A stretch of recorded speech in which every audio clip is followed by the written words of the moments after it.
This is your election headquarters, and former President John Mahama, in his tour of the Ashanti region, has reiterated his pledge to release all imprisoned illegal miners. He believes this will enable them return to their families and take up decent work.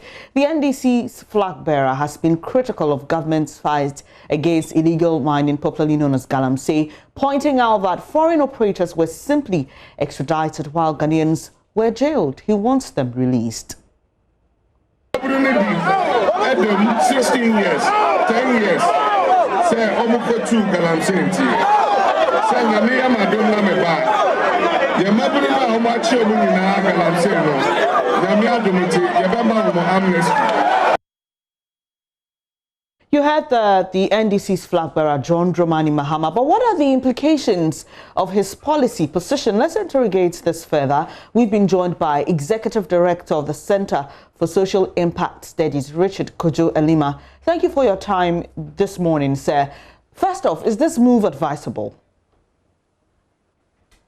Well, I think it's not the best because those galamseyers who were imprisoned, they were imprisoned under a law.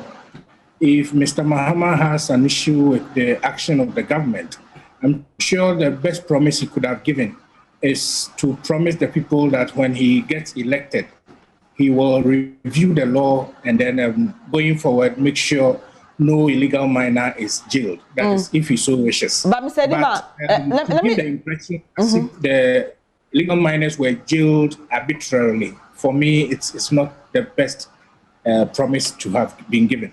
But we know that presidents have the opportunity to offer amnesty to prisoners who also go to jail for flouting a certain law or two or more. So I'm just trying to get what you mean by what you just said. Yes, it's true. I mean, he has the power of clemency. I mean, he can grant clemency to any criminal he so wishes. And that is purely legal. But if it is under a clemency, if he wants to release the prisoners under clemency, he needs to make it very clear to them.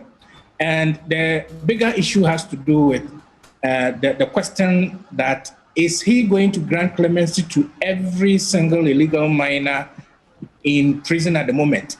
And going forward, any illegal miner who will be arrested and imprisoned under the current law? Is it something that he's going to do? So I am looking at the sustainability of the whole thing.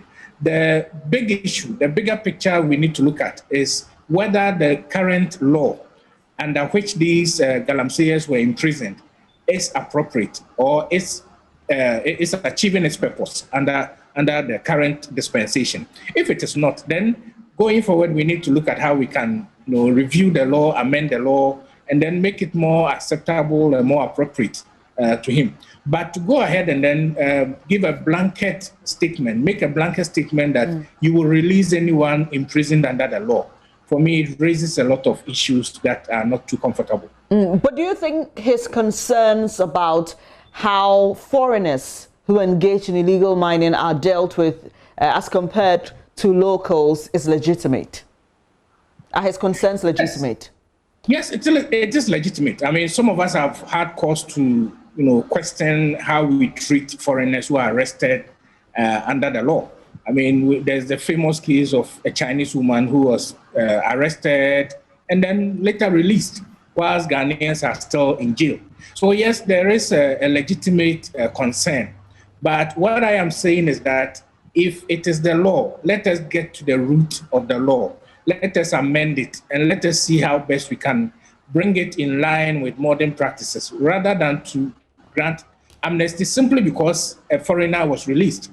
I don't think that works. Whatever it is, at a point in time, we need to do something about the menace of illegal mining. And one of the ways of dealing with it is to make the laws much more stringent than they are.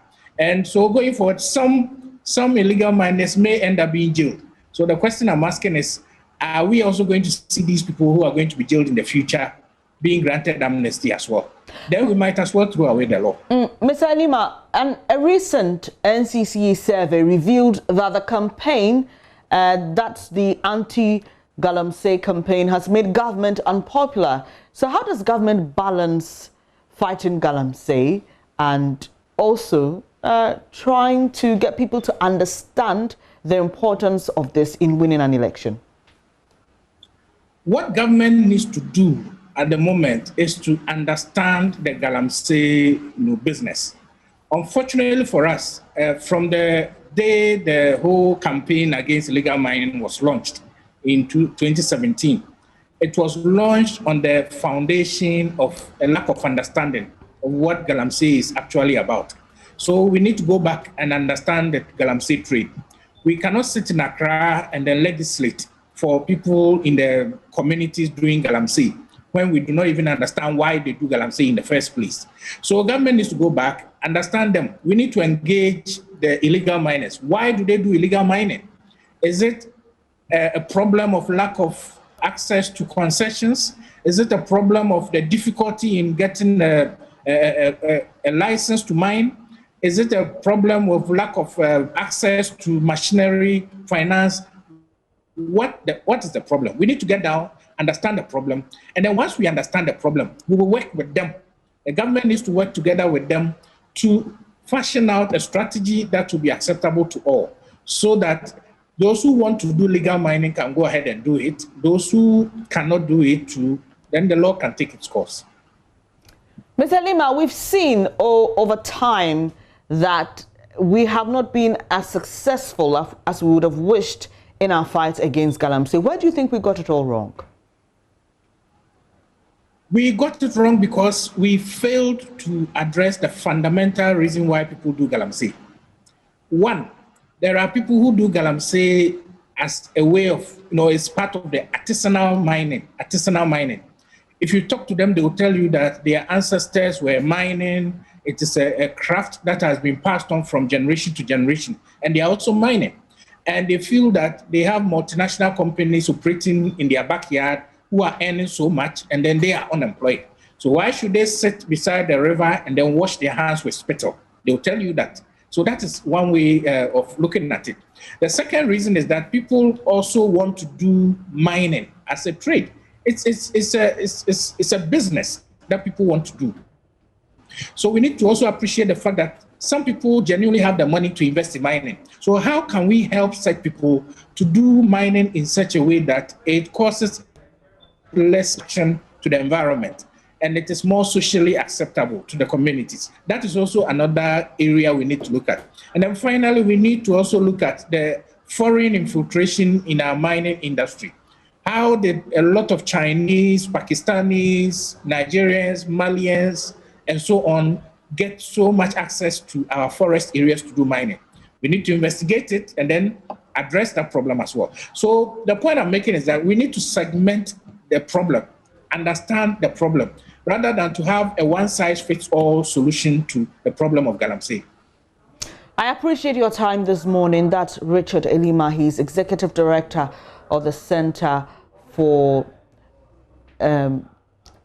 the Center, I beg your pardon, for Social Impact Studies, and he's been sharing his thoughts with us on the issue of galamsey and the NDC's flag bearer promising to release persons who've been arrested for engaging in the activity.